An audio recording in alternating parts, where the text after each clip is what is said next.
ปลาเป็นตะเซบ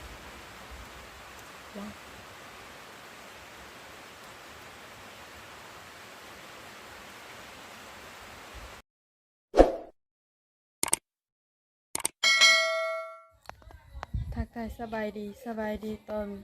แรกๆเนาะพี่น้องนี่เฮาเฮ็ดข้าวปุ้นมื้อนี้เฮาไม่ได้ไปหน้าเนาะเขาบ่บุ่งไปหน้าผู้เดียวนี่อันนี้ก็คือข้าวปุ้นของเฮาที่เราซื้อมาแล้วเนาะซื้อกะน้ำกะอันกะทิซองพร้อมตอนนี้เฮาจะมาดังไฟลวกข้าวปุ้นเนาะพี่น้องไฟก็ยังมีดัง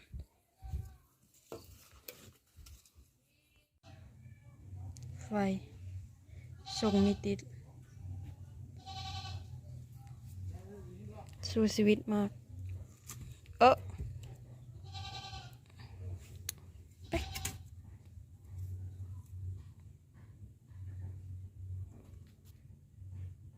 ตอนนี้เราก็เยอะค้างหม้อน้ำลวกข้าวปุ้นเลย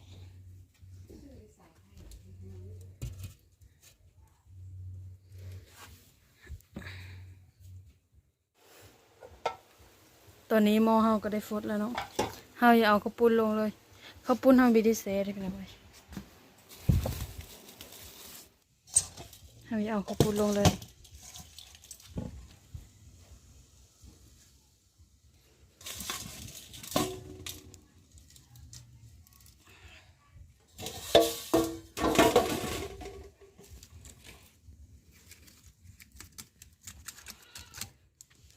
ลวกข้าวปุ้นสุกเฮาจะมาต้มปลาต่อเลยถ้าข้าวปุ้นสุกตอนนี้ข้าวปุ้นเฮาก็พอแล้วเนาะวันนี้เฮาจะไปไล่เลย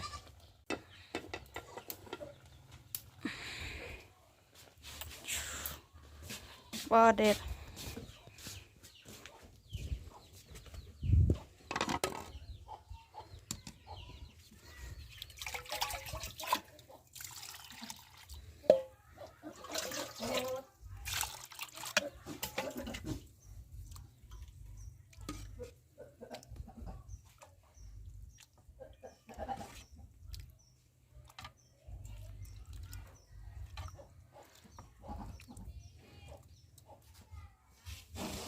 วันนี้เราก็จะมาซื้อข้าวปุ้นเลย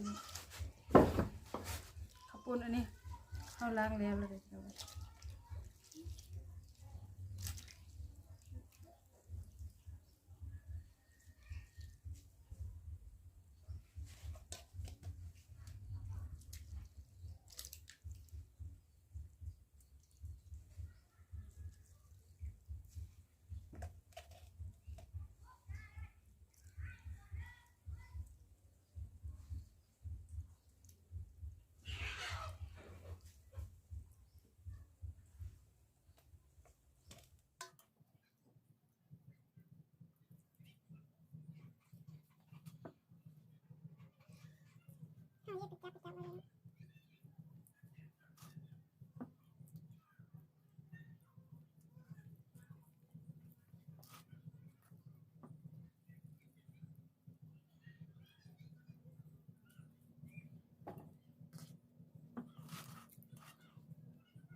ข้าวปุ้นเรากันแล้วเนาะ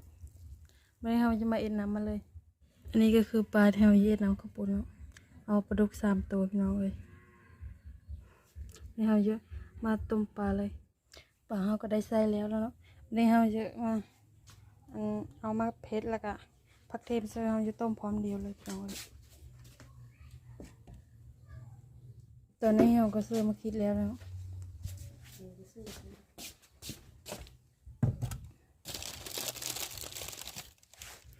เชื่อเกลือหน่อยยังเชื่อเกลือต้มเลย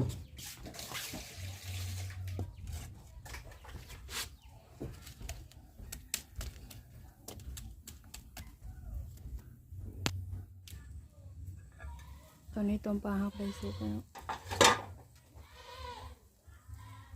วันนี้เราจะมาตำมะขิดแล้วก็ตำปลา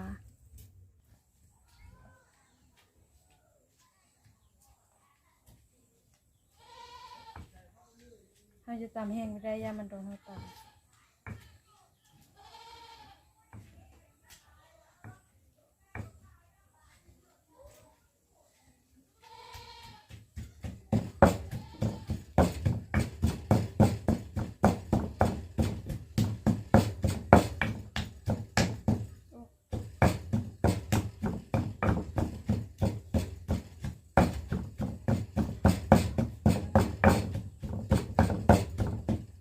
เร็ว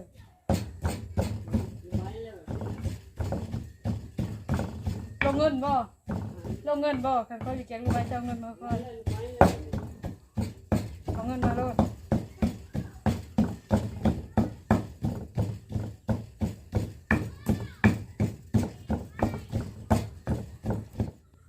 บัดนี้เราตำเจียวเลยแล้วเนาะเอาเยอะตักสะโรยเลย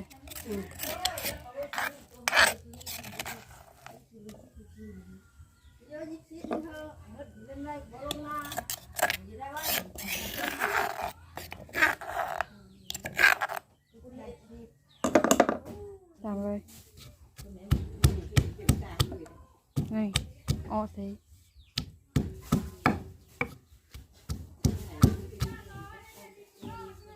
มันในทางจะตามหัวคากับผักเทียมเนาะตามเดียวเลย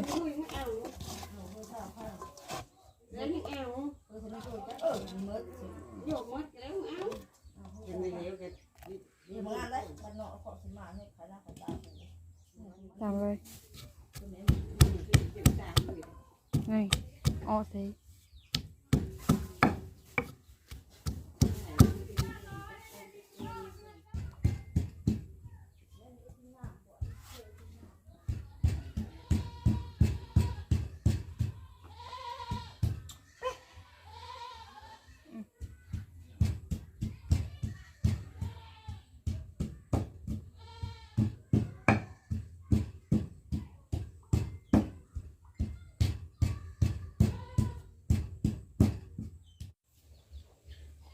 ตอนนี้โหค่ากับอันผักเทียมเขาก็เละแล้วเนาะ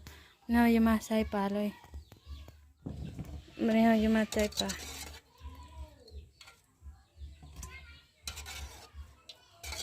เราใจแล้วเราก็จะเอาไปตำเนาะ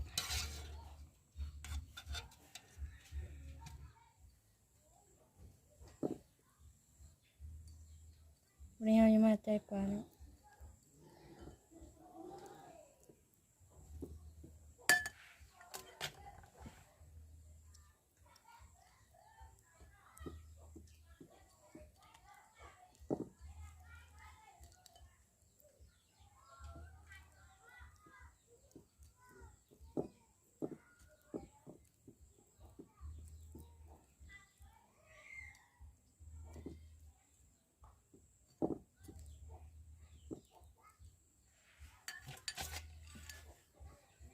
ไทยไม่มาเลยโอ้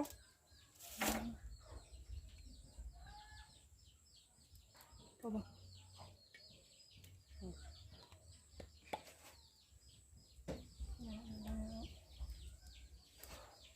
บ้าไหม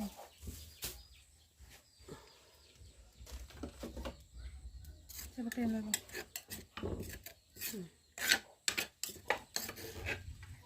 เราซื้อผักเทียมกับอันหัวข่าที่เราตำมา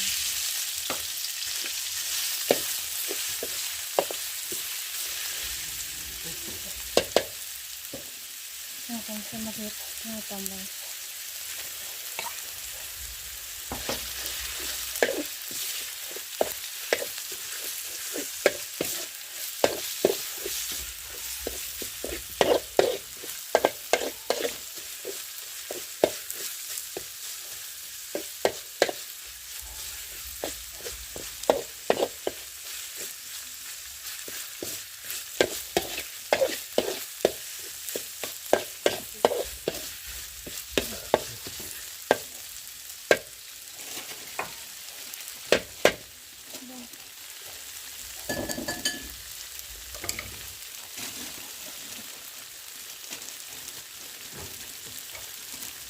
อืม ยังมาสืบเจ เอาน้ำซีวิตน้ำดีดี นี่ก็ป่ะ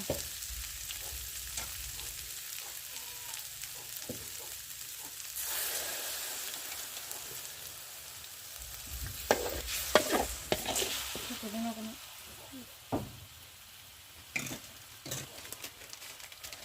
ไม่เอาสืบไปนู่น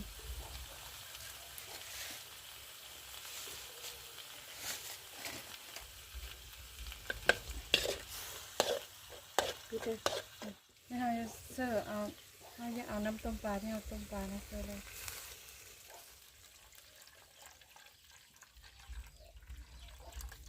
ชุดสี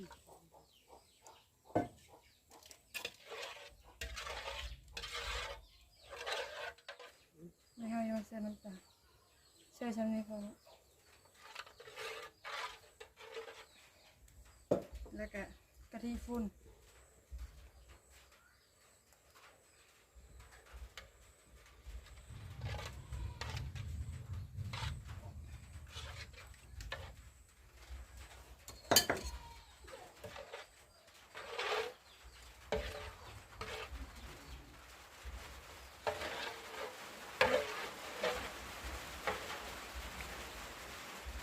ไม่เอาก็เอาปลาตัวเอาใจลงเลย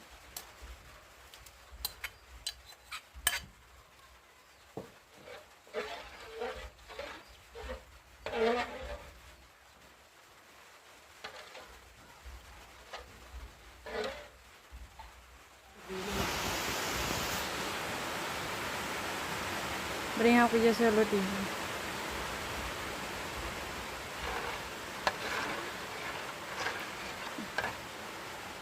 บริหารก็ได้มาซิมเนาะปุ่นเนาะ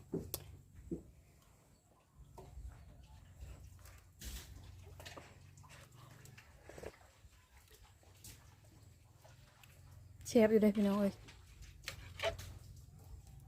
ตอนนี้หม้อเฮาก็ได้ฟดแล้วเนาะเฮาเยอะมาปงปลาไว้เพื่อมันเย็นเลยเฮ้ยโอ้แม่หม้อความไม่เลยไม่ได้กินเลยเ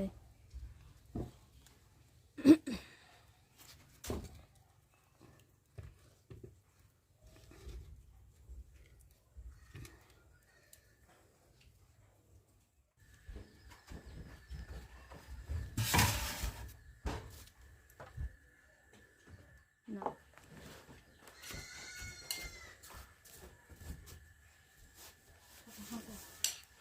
มาเริ่มมากินข้าวปุ้นน้ำเดียว เด้อคือบุญเด้อน้องทั้งหลายเสียบนี่เด้อเอ็งเอ็งนี่แหละน่าจะเสียบไปที่สามเลย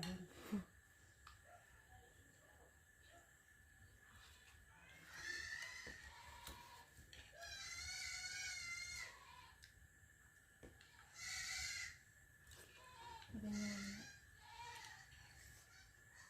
มาทำงานกัน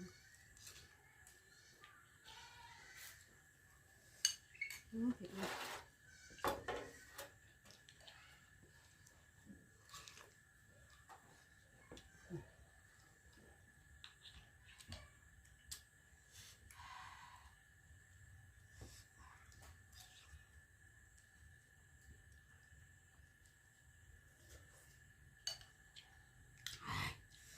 เผ็ดได้ใจเว้ย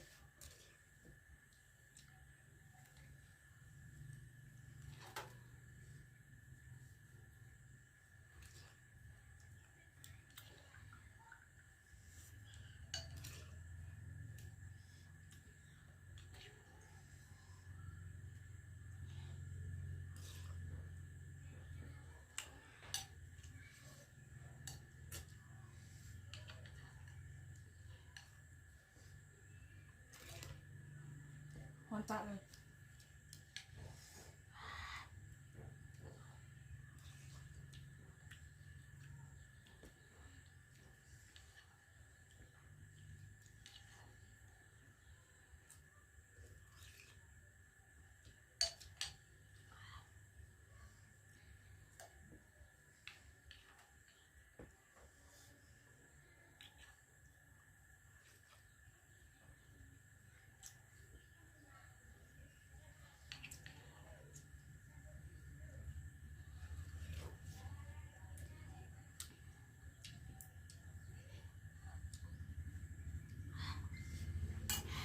ด้วย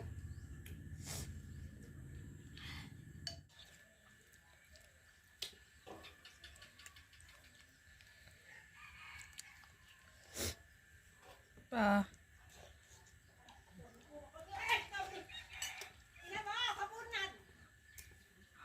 แน่มาเด้ออู้ยนี่มาได้สิเละเอ้ย เผ็ดแห้งพี่น้องเอ้ย